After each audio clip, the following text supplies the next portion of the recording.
Okay, so we had the connectivity, we had the skills issue, and then the third issue is clearly just someone who just champions the sector. So more round tables, more sort of missions where we take a lot of you guys out to champion us and champion yourselves. Does that kind of cover it? Do you think in many ways? Those are three things. Go on. I think that there was somebody touched at the beginning on this idea of trade missions and kind of focus groups, etc. So we were fortunate enough to be included on Boris Johnson's trade mission to New York with the UKTI, and for a startup like ours, that was an invaluable experience. It kind of opened up doors. It gave us really invaluable PR and such like. The thing I would add to that, I think would be really useful, is trying to help open up the whole procurement process of local government. There's nothing more powerful to a startup than a prestigious contract or a trial with a department of a public sector body, that kind of endorsement that comes with that. So if there was some kind of formalized scheme or a greater encouragement of using tech startups and making those companies that way, that would be a great thing, I think. We've got some experience of it, and it's been particularly painful. I'll be honest, and it is overly bureaucratic and stacked against a startup or scale-up business. Right. Okay. So what we need to do is look. I mean, we get this all the time. Actually, it's not just tech. It's actually just small businesses in general that we find that the large companies have got. They're big enough to have compliance departments and people who spend all their time applying for these sort of stuff. Whereas, for you guys, it's taken time away from revenue earning. And actually, it's just a general pitch. And we find this. I find this at the EU all the time, where big companies come and lobby me for more regulation, and I realise that the regulation is to help them. Help them close out the small guys, because they can afford it. They've got compliance officers, they've got lobbyists, they've got all these guys, and it's a perpetual problem. It's not just the tech sector. And actually, I think we've got to be, as politicians, more creative in how we cut through that.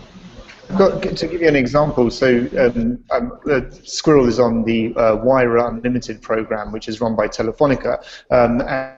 And what's beautiful about this program is Telefonica opens up its doors to a load of startups and gives them the opportunity to kind of work with a bigger organization with whatever their product happens to be. And I wonder if there's an opportunity there to do something similar with the public sector, with the GLA, etc. Okay, well, I can look at that. And one thing that no one mentioned, but others have mentioned to me, interesting, is just office space. Is that an issue for any of you guys? I mean, is that a concern for you? I mean, are we running out of office space in London, or are you just being innovative enough to sort of go beyond? I mean, and Emmanuel's already gone from East London to West London. Is that really a problem? And you'll find space. Who wants to? I think a lot of people do bring this up. The reason I didn't bring it up is because it's sort of I think it's slightly distracting, and I don't actually think it's a genuine issue. I mean, I know it would be nice if rents were cheaper and there was more space, but coming from the Bay Area or Silicon Valley, office space has never been affordable there, nor is it affordable in New York or many other tech hubs. I think it's actually a consequence of a thriving, well-developed ecosystem, and so to kind of complain about it is a bit rich. I do think maybe, if the government was interested in being supportive, you could do things like maybe vouchers or encourage more co-working spaces or try and do things that might help very early stage teams get on the, I guess, the quote commercial property ladder. But generally, I think griping about the cost of office space is sort of complaining about why you're in such a strong ecosystem and why you have access to talent and all the things that London affords you. So that's why I didn't bring it up. Okay. I would echo that. I think it's a non-issue. I think the bigger issue though is the cost of housing for people working in the sector, and that's a growing challenge. And I don't have any idea on how to fix it, but I think that's a growing threat for a number of businesses, that people just can't afford to live and work in London. Right.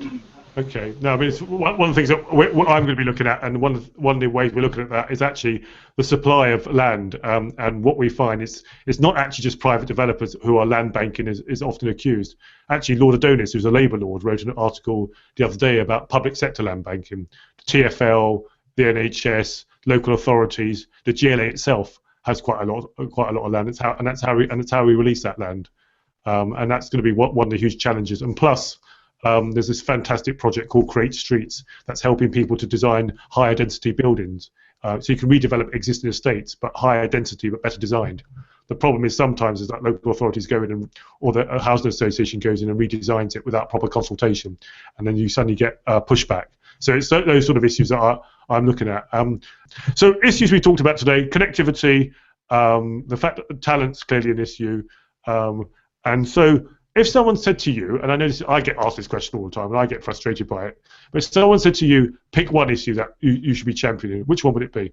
I think if I were going to answer that, I would say I would probably, sorry to be a broken record, but there are too many issues for you to focus on just one. If you want to support the entire ecosystem, I would try and leverage the position of Mayor of London, use the resources that are available and have been set up and spent the last few years getting up to speed. And so then I would say keep working through London and Partners. I know it sounds like I'm an advert for them. I don't do that. But I just see, having witnessed what they do and the difference that they've made, say, in the last 12 months versus maybe even 2-3 years ago, and in terms of the quality of what they deliver over something like UKTI on a national level, it is quality. It is good. They do get it. And I do think they represent startups very well. And, okay, great. And it's possible you to focus on one thing. So I think I would come back to talent. I think talent is the overarching challenge.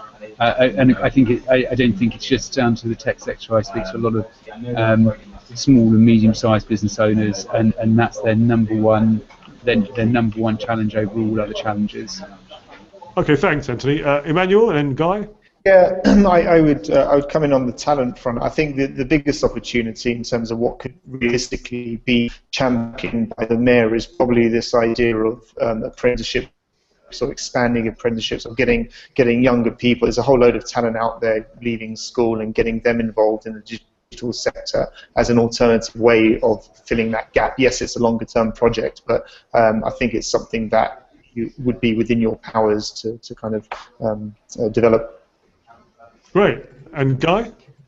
And finally, I guess I'm going to be breaking record as well and sort of go back to my sort of championing and listening, because I think that's your way into the rest of it. Because if you're doing that, then you'll hear from the founders about the talent and the local broadband issues, and it also, I think, would sort of help inform like a views to better regulation and sort of support for the sharing economy, or sort of innovative approaches on sort of cabs and Uber, which we won't get into now, but or sort of releasing more open data as a city, and sort of using more sort of smart cities, sort of data analytics in policy. I think being sort of proud of London as a tech hub, and sort of listening to the best of the brightest within it, of which I'm certainly not, but is the way to sort of to keep London great on tech. Well, great. Well, look, guys, I want to thank all of you for giving up your time today to sort of share your issues with me. I know I've met a number of you in person when we're talking about the digital single market and some of the barriers out there in Europe to creating that digital single market. But what I take away from today was clearly, actually looking at this issue of connectivity and better coordination to make sure there's better connectivity.